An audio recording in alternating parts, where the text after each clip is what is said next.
The conference room door slams shut behind me. Steve Michael throws a printed bank statement across the table. His face is red, twisted with fake anger. "You stole $10,000, he says, voice cold and rehearsed.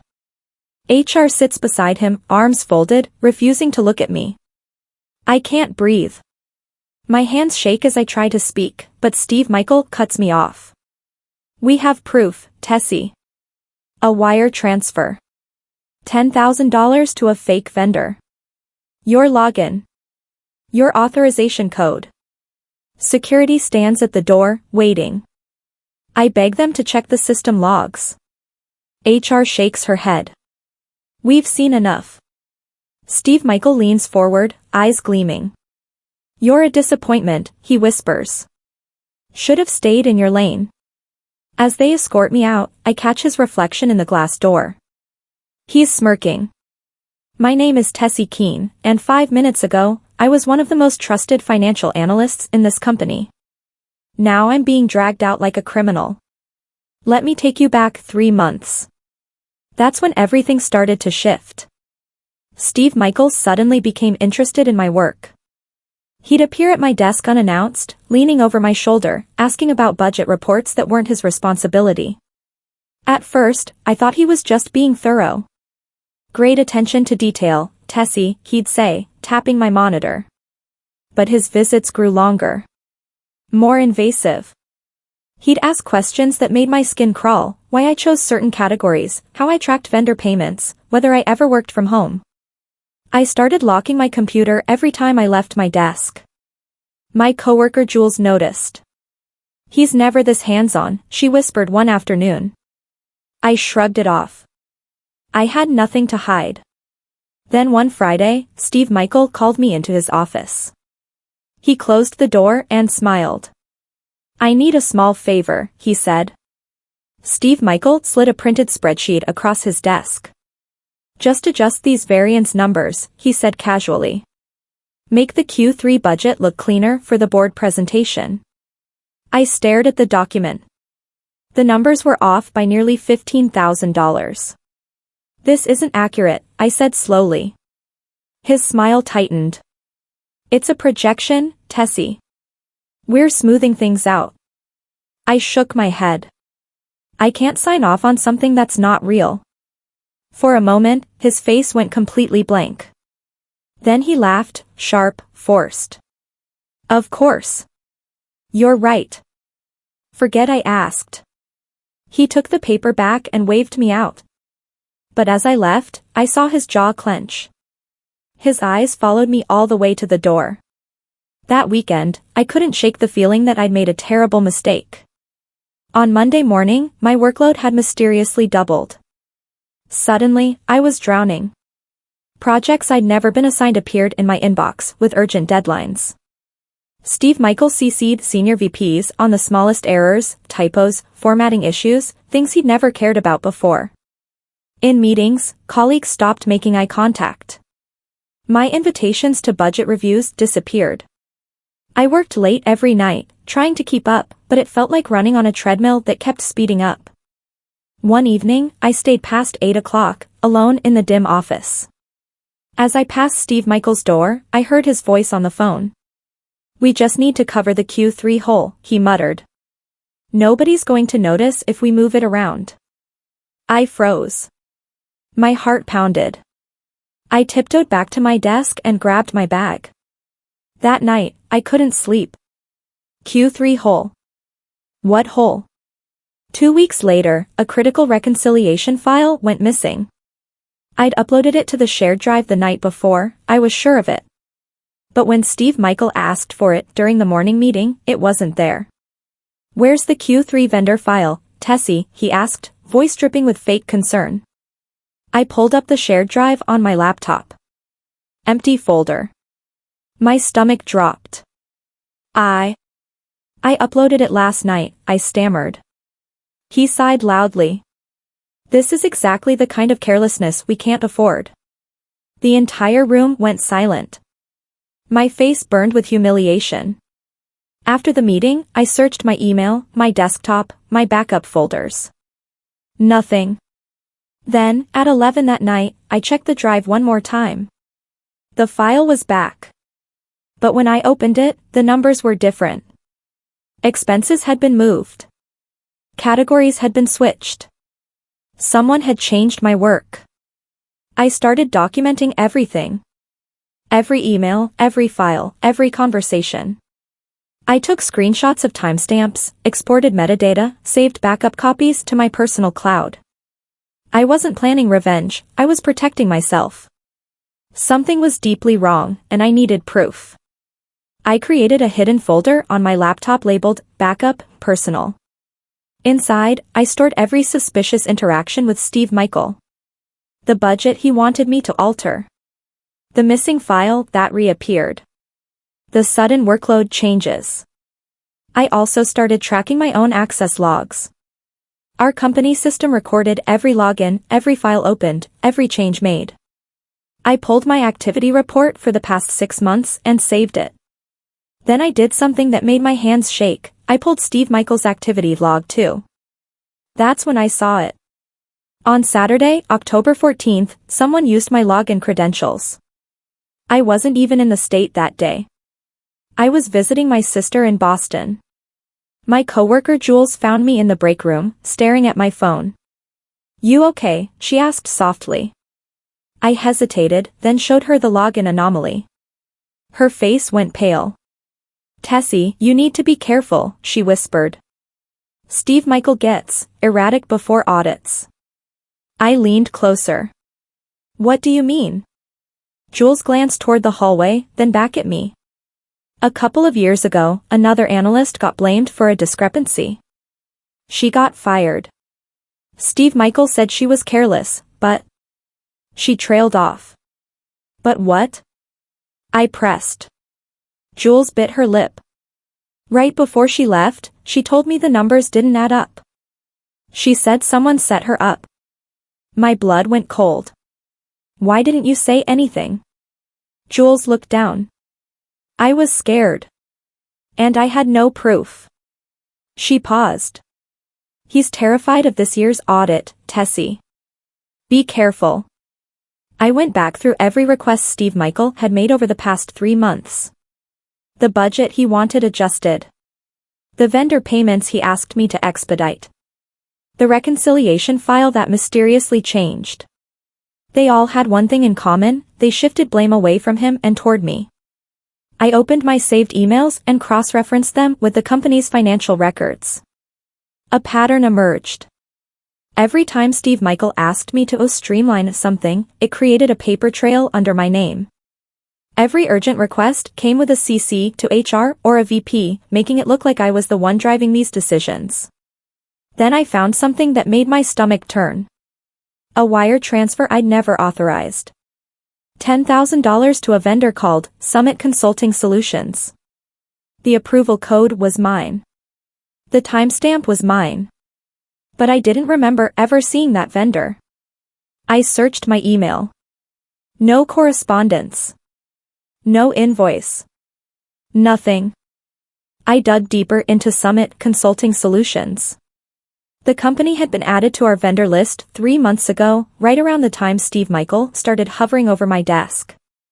I pulled the registration documents from our finance portal. The address listed was a mailbox facility. Not an office. A mailbox. I felt my pulse quicken. I copied the address into Google Maps and zoomed in. The facility was 2 miles from Steve Michael's condo. I sat back in my chair, hands trembling. This wasn't a mistake. This was a setup. I pulled the wire transfer details again. The transaction happened on a Saturday, the same Saturday I was in Boston visiting my sister. My login. My authorization.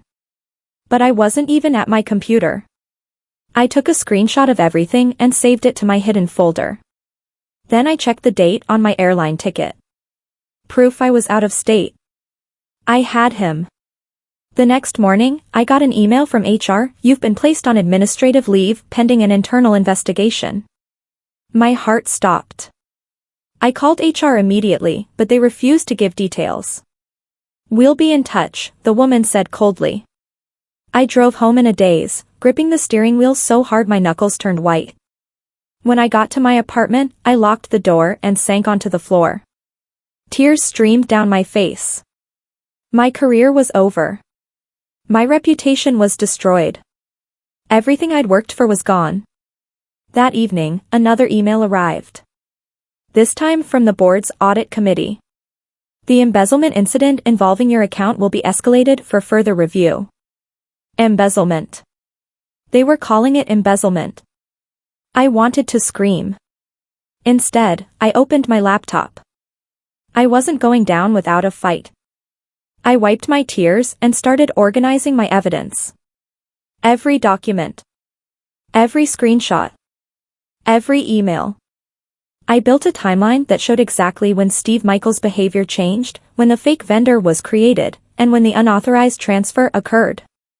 I highlighted the login anomaly the day I was in Boston. I attached my flight confirmation and a photo I posted on social media that day, timestamped and geotagged 3 states away. Then I found something that made my breath catch. The vendor, Summit Consulting Solutions, had been created using Steve Michael's administrator login. I pulled the system audit trail and there it was, clear as day. His username. His IP address. His access code. He created the fake vendor himself. Then he used my stolen credentials to authorize the payment. I saved everything into a single folder and labeled it Evidence, Board Review. My hands were steady now. I wasn't scared anymore. I was angry. I kept digging. I searched for any other analysts who'd worked under Steve Michael in the past 5 years. 3 names came up. I tracked them down on LinkedIn. 2 had left the company suddenly, right before annual audits. 1 had been terminated for performance issues. I messaged all 3. Only 1 replied, a woman named Angela. He did the same thing to me, she wrote. I tried to fight it, but I had no proof. He's been doing this for years. She sent me a file, her old termination letter. The language was almost identical to what HR had sent me. Careless handling of funds. Failure to follow protocol. Immediate termination. Angela's incident happened 2 years ago, right before the Q2 audit. I asked her if she remembered anything unusual. He asked IT to delete old access logs, she replied. Said it was routine maintenance. But I always thought it was suspicious. Late that night, I received an email from Steve Michael. No subject line. Just 2 sentences and an attachment. Sign the exit paperwork and this won't get worse. I'm giving you a chance to leave quietly. The attachment was a resignation letter, already written, with a blank signature line at the bottom. My hands shook as I read it. He wanted me to take the fall and disappear. Admit guilt and walk away. I stared at the screen for a long time. Then I forwarded the entire email to my attorney, a family friend who specialized in employment law. She called me within 10 minutes. Tessie, this is intimidation, she said firmly. Don't sign anything. And whatever you do, don't delete this email. I promised I wouldn't. Then she said something that made my stomach twist. If you're right about this, Steve Michael isn't just framing you. He's been doing this for years. My attorney reviewed all my evidence. She stayed silent for a long time, scrolling through documents, cross-referencing dates. Finally, she looked up. This is airtight, she said quietly. But you need to be prepared. If you go to the board, Steve Michael will fight back hard. I nodded. I know. She leaned forward. Tessie, I need you to think carefully. Are you absolutely sure you want to do this? I didn't hesitate. Yes. That night, I couldn't sleep. I kept thinking about Angela, about the other analysts who'd been silenced. About how many more people Steve Michael would destroy if someone didn't stop him. I opened my laptop and checked my hidden evidence folder one more time. Then I noticed something I'd missed before. A sync folder I didn't recognize. It was buried deep in the shared drive, accessible only to administrators. I clicked on it. My heart stopped. It was full of Steve Michael's personal files. The folder contained spreadsheets I'd never seen before. Each one showed adjustments to quarterly budgets, expenses moved, revenues inflated, discrepancies hidden. Every file had Steve Michael's login attached. But what made my blood run cold was the pattern. Each adjustment corresponded to a time when an analyst had been blamed for errors. Angela's name appeared twice. Another analyst, Marcus, appeared 3 times. And now, my name was there too. I clicked through file after file, my hands shaking. Steve Michael had been systematically manipulating company finances for years, then framing junior analysts whenever audits got too close. I exported everything and added it to my evidence folder. Then I saw a file at the bottom labeled Contingency Plan. I hesitated, then opened it.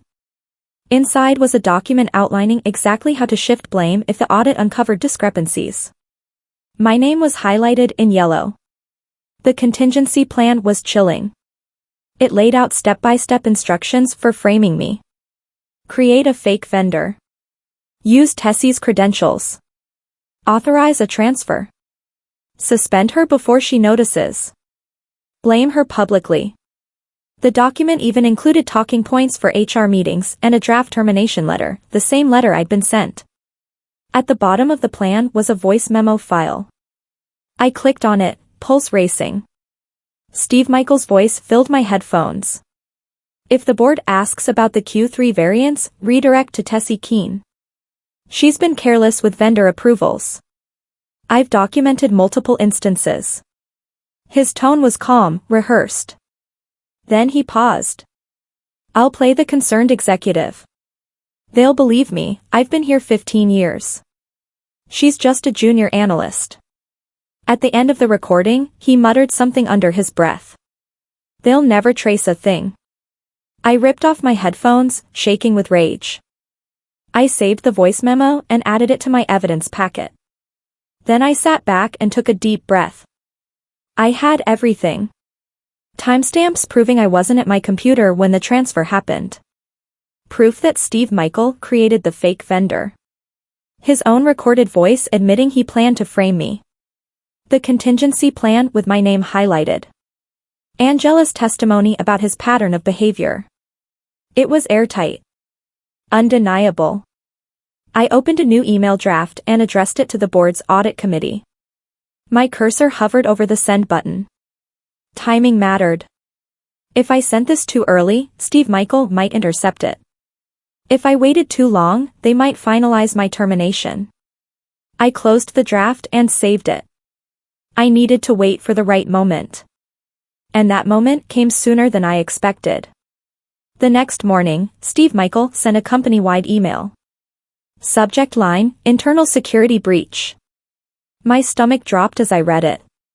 We've identified a serious breach of financial protocol involving unauthorized vendor payments. The individual responsible has been placed on leave while we investigate. We take these matters seriously and will not tolerate negligence. He didn't name me directly, but everyone knew. My phone buzzed with messages from coworkers. Some sympathetic. Some accusatory. My reputation was in ruins. I stared at the email, fury rising in my chest. He was trying to control the narrative before I could speak. I opened my draft email to the board. I attached every piece of evidence, the login anomalies, the fake vendor creation, the voice memo, the contingency plan, Angela's testimony. I wrote a brief cover letter explaining everything. Then I hovered over the send button one last time. My finger shook. This was it. No going back. I hit send. Hours passed. Silence. I checked my email obsessively. Nothing. I started to panic. What if Steve Michael intercepted it? What if the board ignored me? What if they believed him over me? I paced my apartment, heart racing. Maybe I should have waited. Maybe I should have gone through my attorney first. Maybe. My phone buzzed. An email from an address I didn't recognize. Sender, Board Audit Committee Chair. Time sent, 7:13 p.m. I opened it with trembling hands. Ms. Keene, we've received your communication and reviewed your attached evidence. We need to speak with you tonight. Please confirm your availability for a video call at 8 p.m. I stared at the screen, hardly breathing.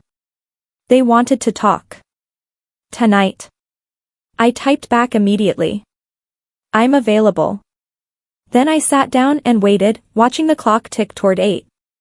At exactly 8 o'clock, my laptop chimed. I answered the video call. 4 faces appeared on my screen, the audit committee chair, 2 board members, and the company's external auditor. Ms. Keene, the chair said gravely. We've spent the past 3 hours reviewing your evidence. We need you to walk us through everything. I took a deep breath and started from the beginning. Steve Michael's sudden interest in my work. The budget he wanted me to alter. The missing file. The fake vendor.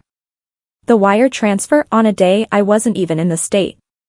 The contingency plan with my name highlighted. The voice memo. The pattern of framed analysts stretching back years. They listened in complete silence. When I finished, the external auditor leaned forward. Ms. Keene, do you consent to a full forensic review of your accounts and login activity? I didn't hesitate. Yes. Absolutely. The chair nodded. We'll be in touch. The call ended. 3 days later, I received another email. Subject line, forensic analysis, complete. I opened it with shaking hands. The results were clear. My login credentials had been spoofed using administrator access. The $10,000 transfer originated from Steve Michael's work device. The fake vendor, Summit Consulting Solutions, was registered to Steve Michael's cousin. The voice memo metadata confirmed it was recorded in Steve Michael's office. Every piece of evidence I'd provided had been verified and expanded. The board had uncovered even more discrepancies tied to Steve Michael's login. At the bottom of the email was a single line. You and Mr. Michael are both required to attend a board meeting tomorrow at 10 a.m.